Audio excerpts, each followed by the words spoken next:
Sejam todos bem-vindos a mais uma apresentação do projeto de extensão denominado CardioRota, Ações de Promoção e Prevenção da Diabetes Mellitus e suas complicações na Rota Bioceânica.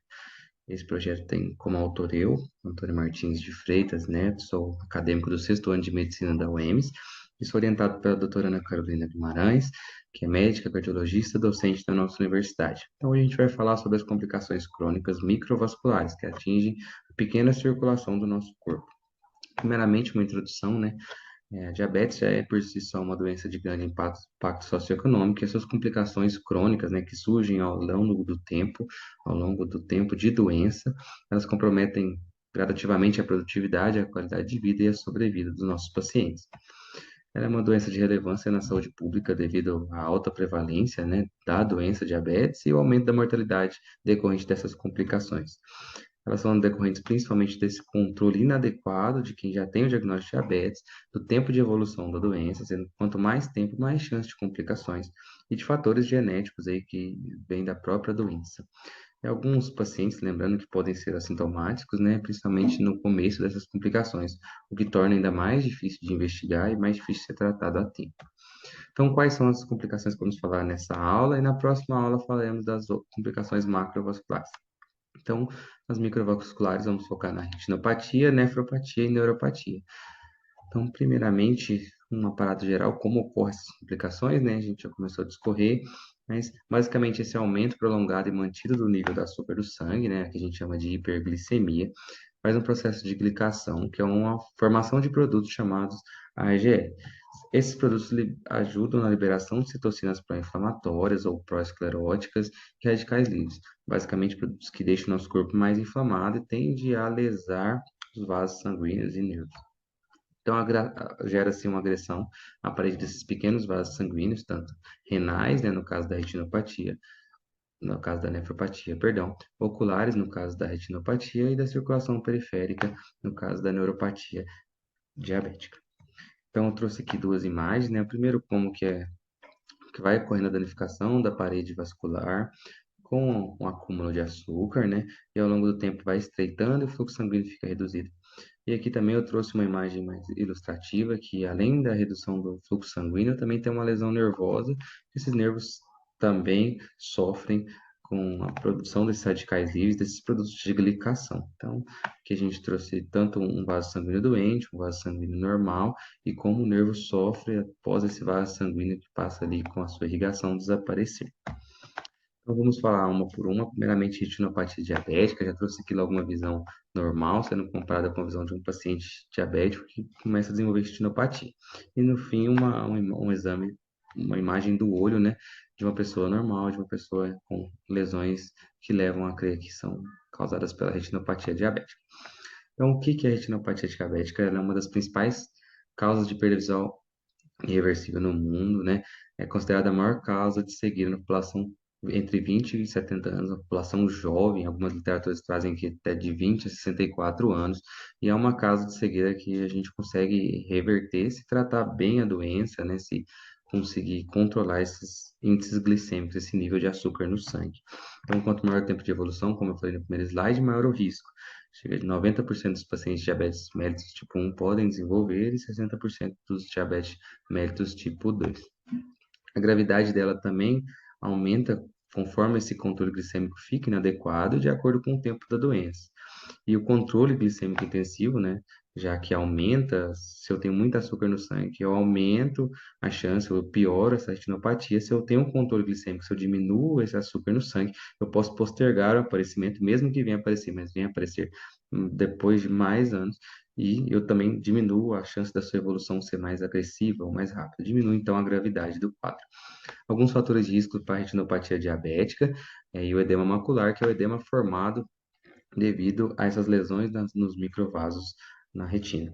Então, o tempo de diabetes, a má qualidade do controle, o histórico familiar, hipertensão arterial sistêmica, fator de risco associado, puberdade, dislipidemia, gestação, tanto que na puberdade a gente investiga nos casos de diabetes mellitus tipo 1, que tende a ser pacientes mais jovens, já investiga, não espera os 5 anos para começar a investigar, já investiga logo após o diagnóstico, ali entre os seus 11 anos, gestação, fator de risco, tabagismo, melhora muito rápido o controle glicêmico, ou seja, pacientes que são mal controlados melhora de uma vez, ou pacientes que fazem períodos de muito açúcar no sangue, né, de hiperglicemia e de hipoglicemia.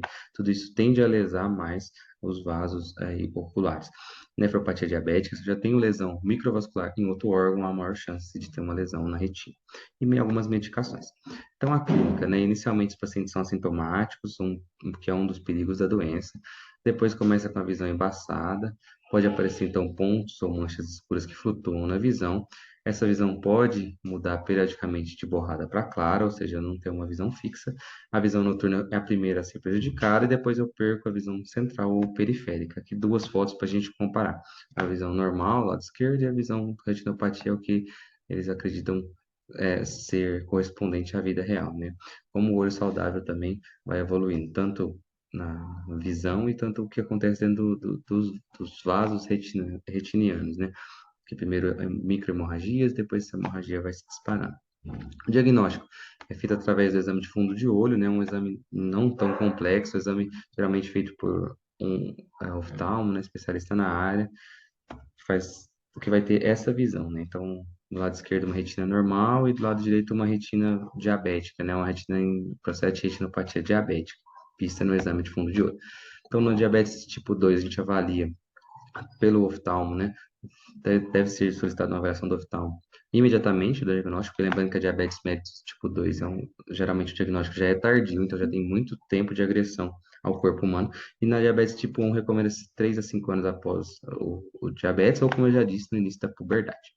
O tratamento vai depender do estágio, geralmente fotocoagulação a laser, nas proliferativas, medicações antiangiogênicas que diminuem a formação de novos vasinhos, outros tipos de cirurgia, cessar tabagismo, controlar a pressão e controlar o açúcar no sangue. A segunda doença que a gente vai falar é sobre nefropatia diabética, então é a doença que atinge os rins do paciente com diabetes. Pode acometer até metade dos pacientes que têm diabetes. Ela é responsável por metade dos casos de insuficiência renal de pacientes que precisam fazer hemodiálise, né? Que seria aí o estágio final de tratamento de substituição renal. Ela é associada também a aumento significativo de mortalidade, principalmente causas cardíacas ou cardiovasculares, e inicialmente ela começa em 5 a 10 anos depois que você tem o diagnóstico de diabetes, geralmente aí a média de 15 anos. O curso é lento, silencioso e é uma das complicações mais graves, às vezes até por causa disso. A clínica geralmente inicialmente sintomática, novamente, de curso insidioso, ou seja, lento. Alguns pacientes podem apresentar espuma na urina depois de anos já de evolução. Ou também um dos sintomas específicos é quando o paciente tem dificuldade de controlar a pressão, mesmo com a medicação prescrita. Presença de edemas, né, inchaço. O diagnóstico geralmente é feito só por exames laboratoriais mesmo. Que eu trouxe como que funciona, né? Começo a ter um aumento da pressão nesse glomérulo, que é onde filtra a nossa urina. Ele fica doente devido a essa pressão e começa, primeiro, uma hiperfiltração, ou seja, passar mais do que devia, né? Filtrar mais do que devia. E aí começa a perder proteínas na urina. E isso é o primeiro sinal da doença. No tratamento, sempre controle da glicemia, diminuir o nível de açúcar, controlar a pressão, bloqueio farmacológico do sistema renina-angiotensina, que é um sistema que aumenta a reabsorção de sódio, de água, diminuir a ingesta proteica, que piora a lesão renal, e, em alguns últimos casos, a hemodiálise. Aqui eu trouxe um tratamento dividido nas classes, né? 1 e 2 só controle glicêmico, tirar os fatores de risco, 3 e 4 já entra com os tratamentos de ECA, que é um responsável por bloquear o sistema renina-angiotensina, e no em últimos graus, já a diálise ou hemodiálise, como é mais conhecido. Neuropatia diabética. Então, essa é uma doença mais de extremidades, que eu tenho uma lesão nervosa, uma lesão vascular associada. É a complicação crônica do paciente que afeta mais órgãos e sistemas, e geralmente é uma das únicas que o paciente procura atendimento médico, né? Geralmente é outra gente que investiga. Nesse caso, o paciente começa a sentir clínica e ele procura um médico. Então, pode ser manifestado de diferentes formas, mas basicamente a diminuição da sensibilidade pode ser simétrica e geralmente distal. Começa geralmente em pés e pernas, e isso tende a desenvolver úlceras nesses pés que não sentem dor, então pé indolor, e pode levar no fim à amputação, no caso dos pés diabéticos tão conhecidos. Alguns fatores de risco que pioram, que tende a chance da neuropatia, tanto a hiperglicemia, a idade, a duração da doença, como em todos os outros, obesidade, pressão alta, tabagismo, dislipidemia, né, mau controle dos colesterol, retinopatia diabética novamente. Outra lesão microvascular tende a ter mais lesões microvasculares. Tá, clínica. Os primeiros sintomas, como eu já disse, hipoestesia ou parestesia, o paciente sente como se estivesse anestesiado, depois evolui para uma dor noturna, tipo queimação, pode ter até câimbras. Primeira alteração geralmente na sensação de vibração e ao toque, então a gente consegue fazer esse exame com um aparelho de diapasão ou com um martelo de reflexo. Você nota a diminuição da sensibilidade tanto à dor, vibração, temperatura e nos reflexos. Depois eu tenho fraqueza nos pés, sensação de temperatura quente ou fria prejudicada e algumas picadas de agulha, né? Então a gente faz testes aí com monofilamentos, que são fiozinhos de nylon, que a gente testa a sensibilidade nesses pontos. E por último, as feridas, né? Que já é o pé diabético, trouxe aí uma ilustração, que como o pé fica indolor, o paciente acaba tendo microtraumas, ruim a circulação, então é ruim a cicatrização, e tende a ficar essas feridas abertas e difícil de cicatrizar. Tratamento, como sempre, tratar fatores de risco, tratar a glicemia, cuidar bem do seu diabetes, cuidar da sua pressão arterial, dietas físicos. Aqui entra ainda treinamento de força, fisioterapia, usar calçados adequados, evitar traumas nesses pés e tratar a dor. Aí com gabapentina e pregabalina, que são medicações para dores neuropáticas. E alguns cuidados que o paciente diabético deve ter com seus pés. Higiene diária, cortar as unhas, cuidados ao cortar a unha, né? Não infeccionar, causar outro trauma, sapatos macios, ir ao médico para examinar os pés ou você mesmo se examinar, olhar se tem alguma diferença, uma úlcera, um inchaço, e sempre procurar o profissional de saúde quando sentir a dormência nos pés. Por fim, deixo aqui novamente, né, a base de todo o tratamento da diabetes, desde a primeira aula e das complicações. Então, equilibrar sua alimentação, boa pressão arterial, colesterol, se livrar do cigarro, evitar o tabagismo, controlar sua diabetes e exercício físico pelo menos 150 minutos por semana. Essas são as referências, muito obrigado. Espero que todos tenham entendido e gostado.